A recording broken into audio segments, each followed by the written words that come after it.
All right, thanks for tuning in to another episode of Buckle Up Garage. Today we are down in Indianapolis for the Mecum auction.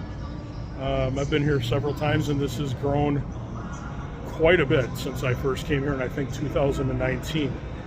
They expanded quite a bit. I think they got about twice as many cars. This is really becoming another one like Kissimmee, where I don't think you're going to be able to really see everything in one visit. So let's head in and check it out.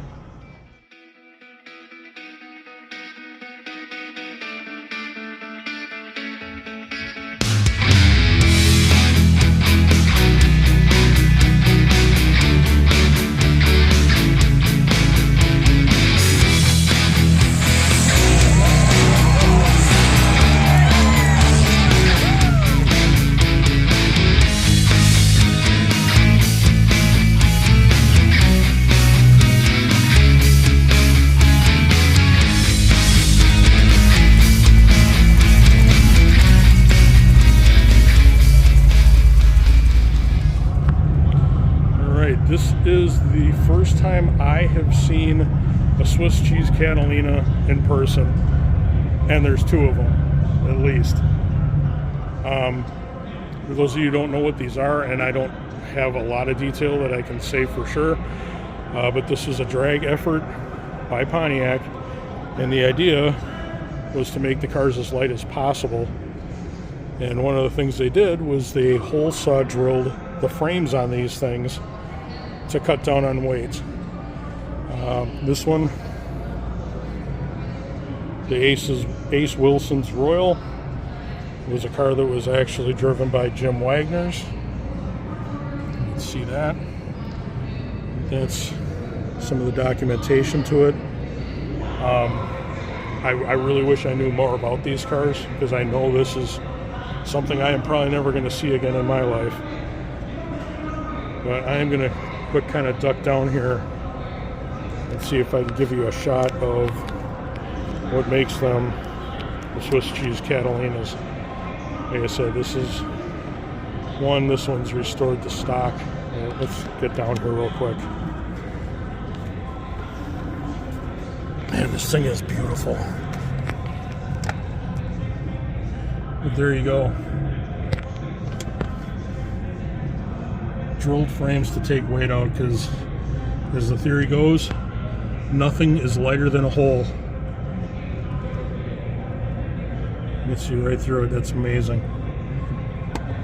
First one I've ever seen in person.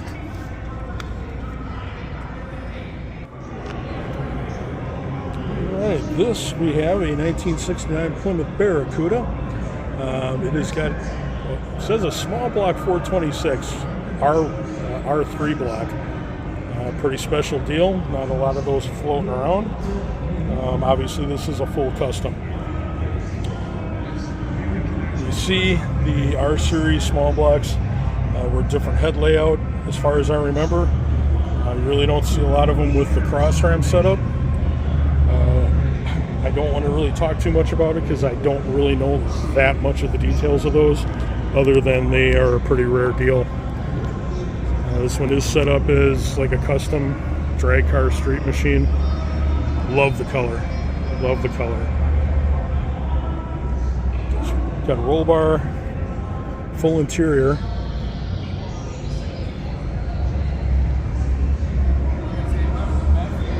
Definitely clean. A lot of effort put into it.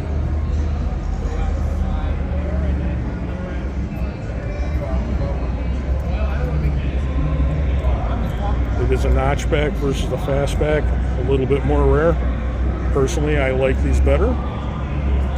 Probably more so because you don't see them very often. Very, very nice car. Very nice. Look on the inside here. Judging from how he's got this thing set up inside, I'm guessing this thing has seen the track. Not on a regular basis, because it's very high quality. Well done.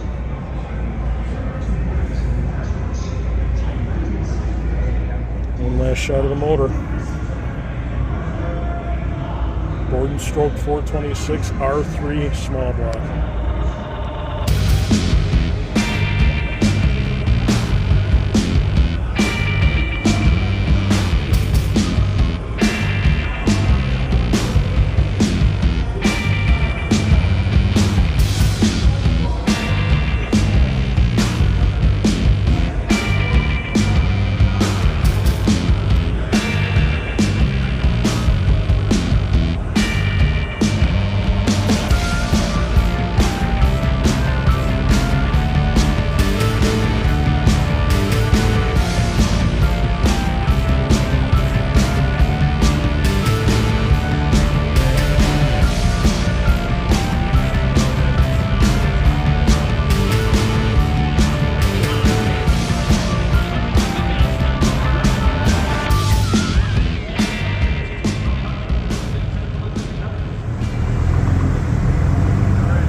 nice past you while you're here. All right, let's see how this one goes. I got a beer in my hand now, so I got to use one hand. We have a 1970 Torino Cobra Jet, 429 Cobra Jet Twister package.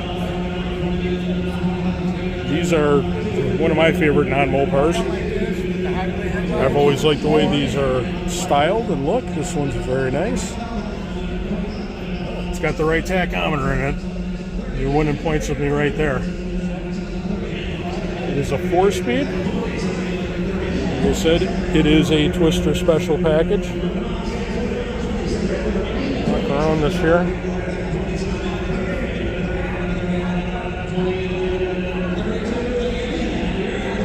I wish I knew my Ford colors better. Whatever their grabber orange, Hemi orange, hugger orange. Very nice car. Very nice. I believe it could have gotten a hideaway headlight package on these. This one doesn't have it. I kind of dig them either way. Very nice car. Alright, once again, not something that's really in my wheelhouse, but it's cool. 2023 McLaren Solus GT. This is a car that is kind of beyond any of us mere mortals. I know nothing about them, but my God, would I love to drive it. Full-on race, single-seater.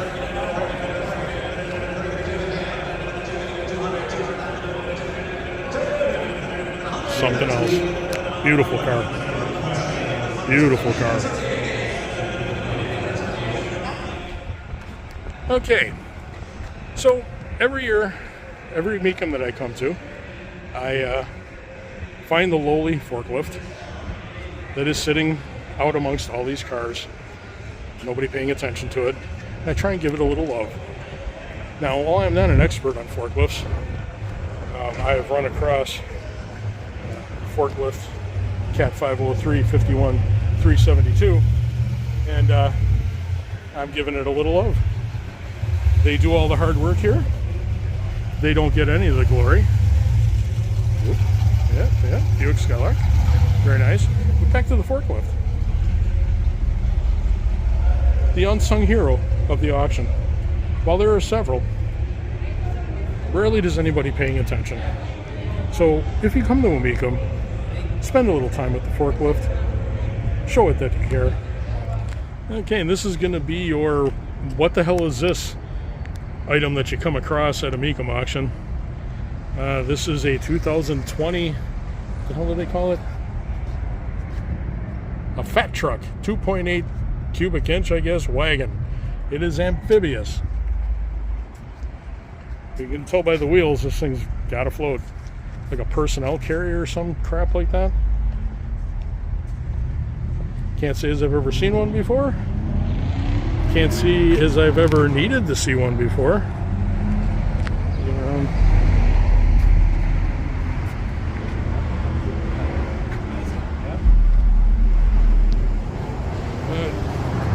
Yeah, it's different.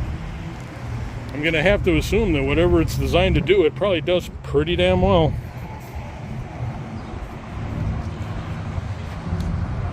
"2020 fat truck."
Okay, it doesn't get much more basic muscle car than this.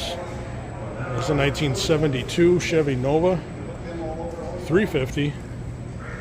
And I believe, yeah, this one is a 4-speed car as well. And you can see that through the glare in the window. No vinyl top, dog dish hubcaps. It does have the action traction bars. And it's got some DOT drag tires on it.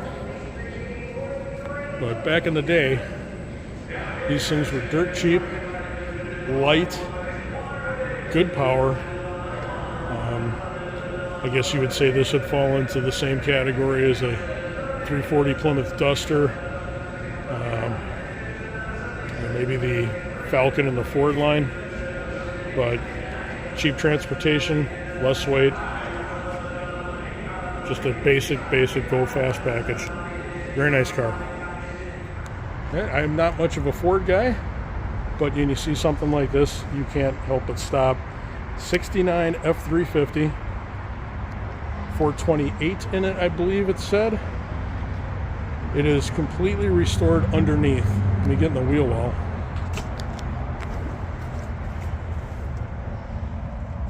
Everything down here is clean and restored,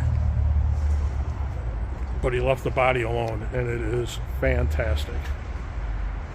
Patina's in place. It is original. It's not faked. You did redo the bed, and that's fine. Look at that.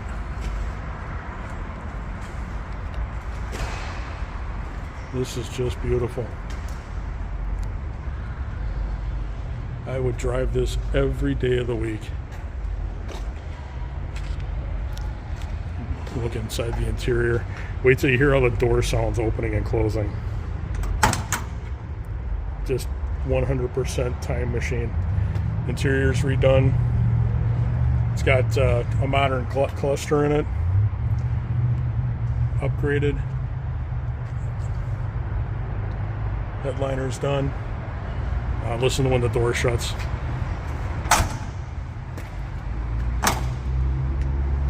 Perfect. Absolutely perfect. 1969 Camaro. This is a Rally Sport Edition. It's got the 302. 302 was small block, de-stroked. I don't know for sure if it's got the smaller bore or if it's all done by the crank. Hideaway headlights. The 302 was a production engine that helped them legalize that engine for Trans Am racing, if I am correct. I believe my buddy Dave's is a big block 396. 302s were extremely high revving engines. They weren't necessarily very powerful down low, but once you got them spinning, they would get the job done. And this one is Hugger Orange. It is, I believe, 4-speed. I can't really see through the window, I don't think. Yep, there you go. It's got the black houndstooth interior. Goodyear wide tread GTs on it. Nostalgia tires. Very nice. We had a friend of ours down the block from when I was a kid that had a 69 Z28 with the 302 and the 4-speed in it. But yeah, very nice. All right. Not too many people are big fans of the Studebakers, but this particular one is something special. This is a 1957 Studebaker Golden Hawk, and not only is it probably the best looking car that Studebaker ever made, it also came with their 289 and a McCulloch supercharger. The McCulloch supercharger, centrifugal style, very early version that morphed into the Paxtons that everybody knows. Apparently put out like 4 to 5 psi. Once you really got the motor spinning, I'd say over 3,500 RPM is really when they started making any kind of boost. But it added some life to this thing. I said, it helped it back up the looks that it had. So again, beautiful car. Very nice. All right, what we got here is a custom 1970 Corvette. A True Fire flame paint job. I'm usually not much of a Corvette guy, but this is cool because it's different. 427 tri-power.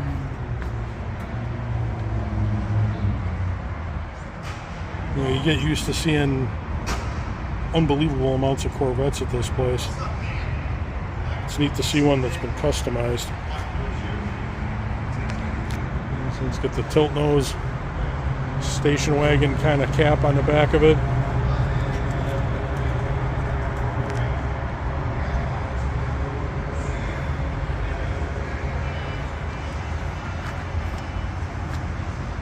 Might have done something different with the rims, but that's just me. It's not my car.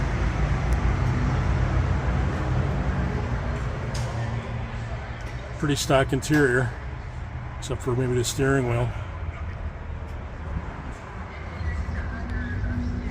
Pretty cool though. Alright, here we got a 1961 Chevy Biscayne. I'm a sucker for anybody's vehicles that are post bodies like that. This one's got a real kind of 80s vibe to it. It's subtle. It's not a lot of gaudy stuff hanging on it. But it's got kind of an 80s tweed interior. Tough to see. And I think that's kind of what dates maybe when it was built, and it's kind of rough around the edges.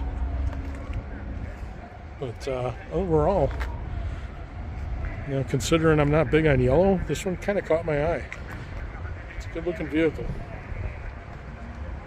It says it's a small block, but it doesn't say what. I will have to assume a 350 or 5.7. Maybe it's something more 80s modern. But it's a little, I see a little bit of rust starting on the bottom of the doors. Paint's chipping here and there. This is probably one that could be picked up pretty reasonably inexpensive. Nice car.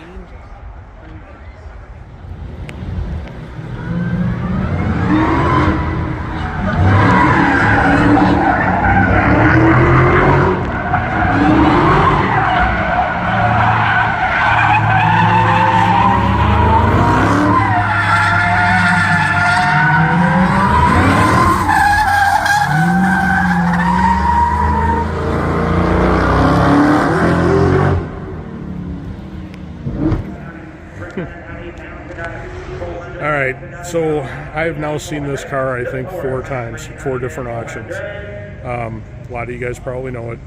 It is a one-off custom build. I don't know who originally built it. They decided to build a 4-door 70 Plymouth Barracuda. Let me start by saying the workmanship on this car is fantastic, but it just doesn't work. I applaud the effort, but it just falls short. You know, a lot of times the what-if cars are kind of next level, you know, like the 71 Daytona and the 71 Superbird that have been built with the 6-pack 426s.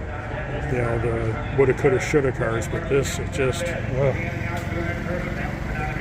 mean, it should be cool. It's got, you know, the vinyl top on it. The interior's beautifully done. The whole idea of it being a real base car, I would have expected it to be a 318. But he's got it tagged as a 340. I'm assuming it really is a 340. But the unfortunate thing is, it just doesn't work. It just doesn't work. And it's been to every Mecum I've been for the last 4 or 5 years. So whoever buys it or is immediately trying to sell it, or there's the same guy trying to sell it, It says it was bid to $65,000 this time. I don't know. This is a tough one, but there it is. Here we have a 1971 Ford Ranchero GT.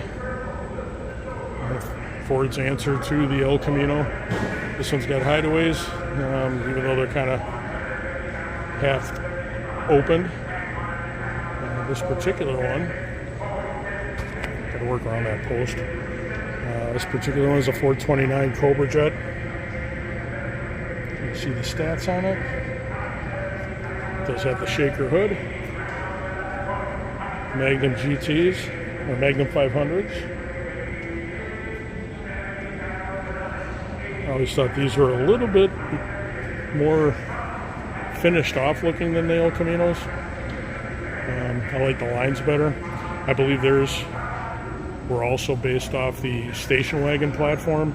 That's why they got this kind of weird plate in the back. You know, this normally would be the cargo, and that's where the back seat would be. They trimmed it out, I think. Pretty sure that's how it worked. That's a good looking vehicle again. 71 Ranchero GT. There we got a 67 Firebird here. Resto mod, custom, roll cage interior, pro touring, whatever you want to call it, manual trans. But it is got quite the unit under the hood. Going fuel injected. There's a 455. Yes, I did have to cheat. Look at this placard on the windshield.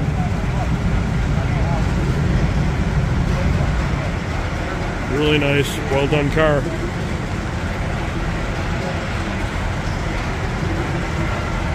That's the money shot right there.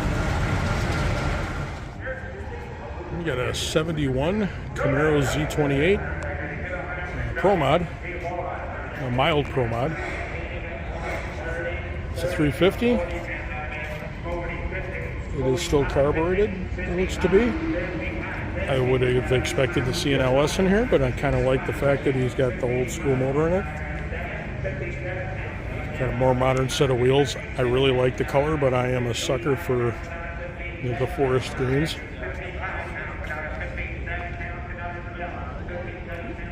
It is a 5-speed. It's got nice modern seats in it with some side bolsters to keep you planted. Get the rally stripes.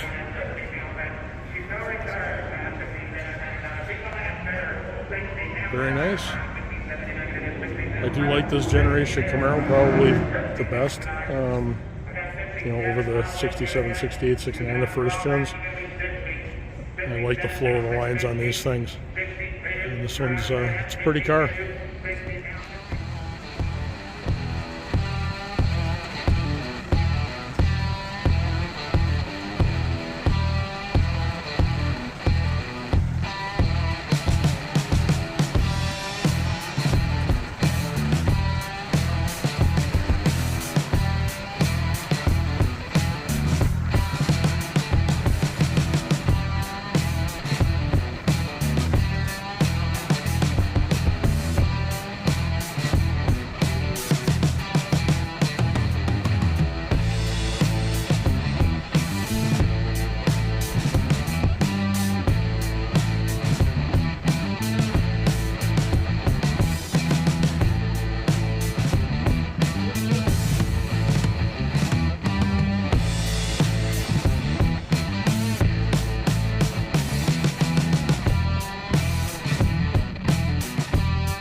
All right, here we have a Bentley.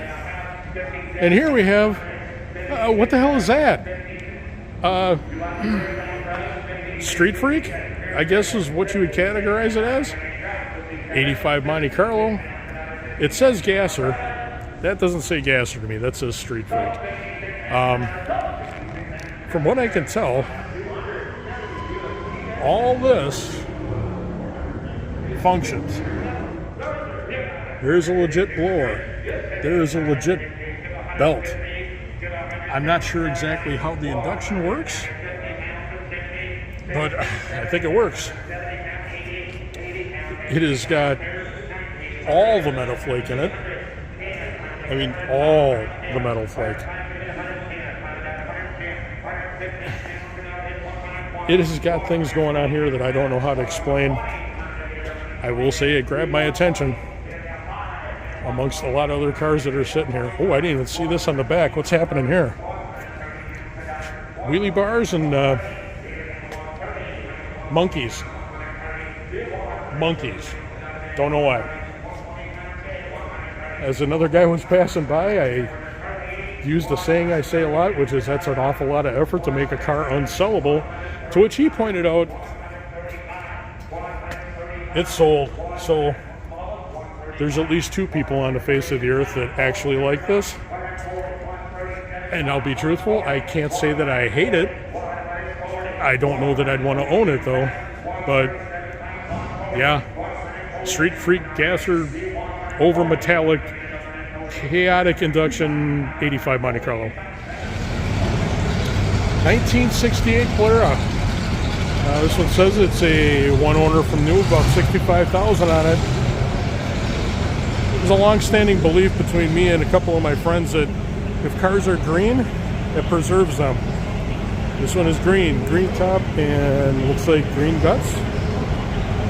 Slab side Chrysler C-body.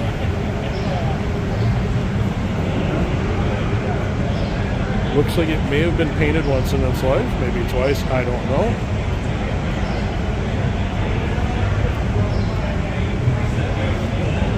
Very nice. Good looking ride.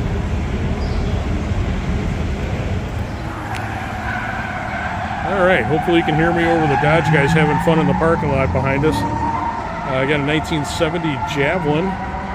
It's a 390 car, 4-speed. I'm coming across a lot of 4-speeds. But this one has got AMC's, I'm going to say iconic, red, white, and blue paint scheme. Very neat. Kind of a soft spot for Javelins. I kind of prefer the 71, 72, 73 body style over these. But these are very good looking cars. So we can get a shot inside. Again, there's a lot of reflection, but Dodge guys make a lot of noise. And they have a lot of fun.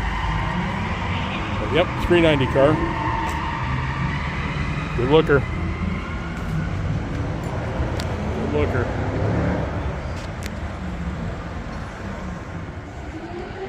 Here we got us a 1968 GTO. I don't know. I don't think the Judge decal is original. I think Judges are 69. Correct me if I'm wrong. But this one's got like 80-some thousand original. It's a pretty untouched car. Caught my eye because it's not a catch your eye color. I don't know what you'd call this, kind of a mist green, white top. You know, it's showing some of its wear. Getting close. You know, there's some rust in the chrome. Yeah, Judge sticker on the back, but again, I don't think that's legit. Just a really nice car. It looks like something you could drive every day and not be too scared about it. Okay, no idea what it is. It says El Fordo. It advises you to boogie till you puke. It's been a lot of years, but back in my playing days, I might have taken them up on that. This one is pretty interesting. It's a lot of effort. You're definitely not going to see another one like it.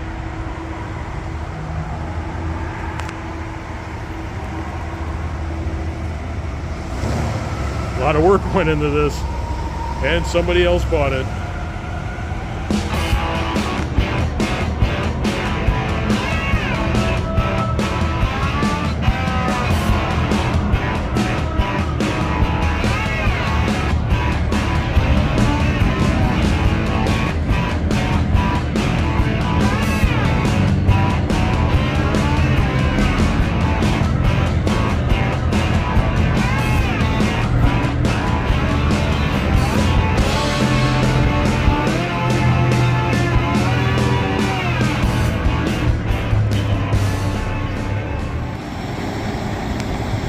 All right, when I get back home, I've got to look this car up because there's got to be a story behind this thing. We just noticed that backing into this parking spot, the guy driving it wasn't the owner, just one of the transport drivers. It's a legit Mach 1, 1972. It says it's one of 398 produced R-Code 351s. So, no doubt this car is pretty rare. But it very obviously has led a really hard life. And it drove back up into this spot. It is something else. I'm gonna assume that it was in a barn someplace. I don't know what's going on with the tire on the, oh, that's the tire's down there holding the trunk lid on, or down. I'm gonna guess originally it was yellow. It is pretty burned up. And there's chunks of Bondo coming off of it. It's a 4-speed car. Interior isn't horrible. Dash is bad. But door actually shuts pretty solid. But yeah, I'm going to have to look this thing up and see what this car is all about. This is probably the coolest thing I've seen today, but then again, I'm kind of stupid about cars like this. Yeah. Very cool. All right. So, when I was a kid, I remembered a commercial. It was a Die Hard battery commercial. The mom and dad were going out for a night, movie or dinner or something like that, and his car wouldn't start. And he comes back in the house, and he has to borrow the keys for his kid's car. And they cut to the dad trying to back the thing out of the driveway, and it's, you know, the rumping, and, you know, stumbling and popping, and it was this car. It was also used in a movie with Robert Blake, Corky something, but yeah, this is the Die Hard battery commercial car from God knows when in the 70s. It is ugly, it is weird, and it is completely cool. Small block of fender well headers. You know, it's old school hot rod. Got them, you know, modern ABS carb on it, but this thing is as original as it can be. The paint is completely screwed up. It is all cracked. The interior is, well, shag dash, I guess you'd call that. I mean, look at that. Look at the paint on this thing. I talk about seeing time machines. I talk about coming to these and seeing cars you never thought you'd see, or, you know, that you didn't know about. This would be one of them for me. Look at the shackles on this thing. Oh, man. I never thought I would see this car in person. I don't know if the side pipes are hooked up. There you go. Corky something, the Robert Blake movie. I guess I'll have to look it up and see where it is. Oh, here we go. They spelled it wrong on the thing. You know, it says Corky with a K, but it says Corky with a C on the door. Oh, it's got a Don Garlis tag. Oh, it does. I want one of these Dixco Don Garlett's tacks. Something fierce. Perhaps I know somebody that can get my hands on one. Chris, I'm looking in your direction if you're watching this. But yeah, here you go. Weirdo custom from the 70s. Still survives today. It's horrible, but it's horribly cool. Yeah, this one caught my eye. 1968 Super Bee in silver. Very basic looking car. It is a post body, hardtop. It does not have the bumblebee stripe. It just has the Super Bee emblem on the back quarter. It is a bench seat car, automatic on the column. And we talk about these things are basically taxi cabs with a big motor. And this one even more so. This is a legit Hemi car. Probably the only option that's on this thing. Red lines on steel wheels, dogfish hubcaps.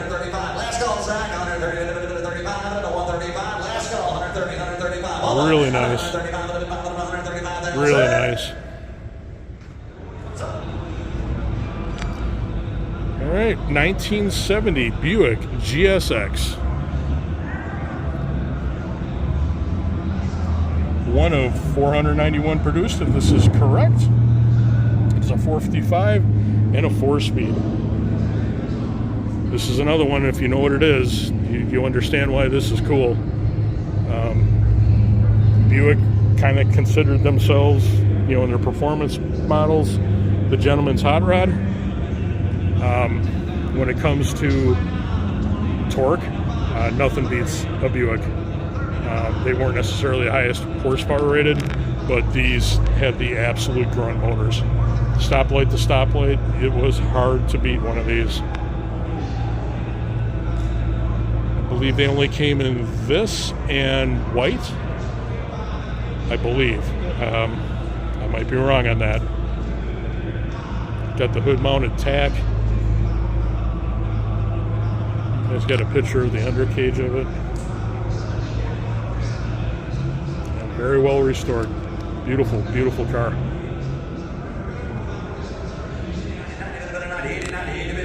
Pretty much every Mecum I've gone to, I've come across a Pantera. This is the 72. These came with the 351 Ford motor, mounted in the back.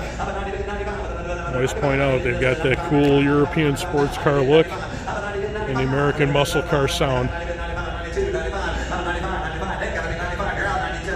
And the first dealership I worked at, the Lincoln Mercury dealership that had at the time in the 70s sold Panteras, and we still had a couple of customers that brought them in. This is like 87 when I was working there.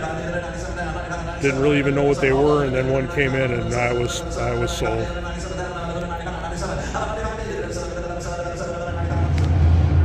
All right. So this is the car that I came to see. This is call it the prototype.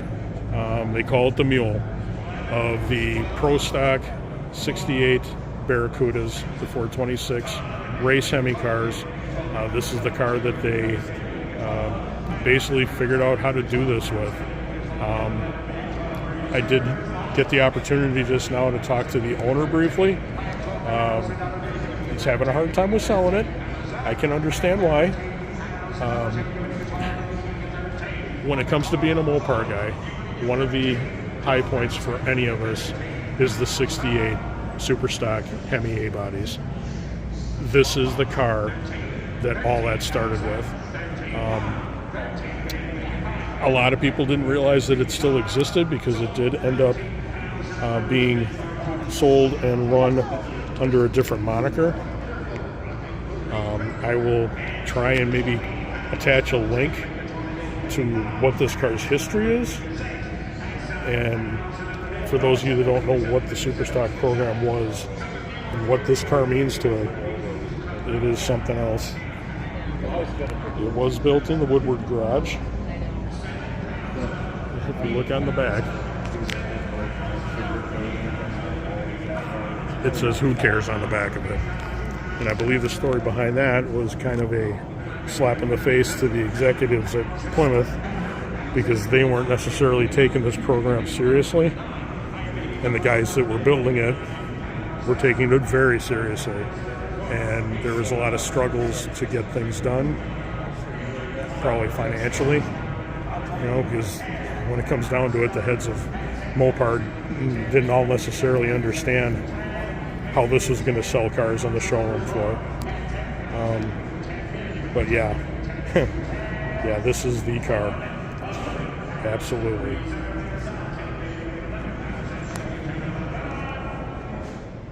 All right, that's going to do it today from Mecum and Indy 2025. Hope you enjoyed what we filmed. Hope the cars are something that you're interested in. I know pretty much all of them are something I'm interested in. Again, we'll probably be doing this in October when they come back to Indy. It's a smaller auction, but just as cool. I did obviously get a chance to see some stuff that I've always wanted to see. Having a chance to talk to the gentleman that owns the mule car, the Pro Stock 68 Hemi Cuda, that I didn't expect that. Very cool. Very, very nice guy. Wish him the best of luck. It's going across the auction block tomorrow. So again, appreciate you tuning up to Buckle Up Garage. If you'd be so kind to hit the subscribe button, leave me some comments, hit the like button, all that good stuff. It all helps me out, keeps me motivated to go and do this kind of stuff. So until we do a next episode, later.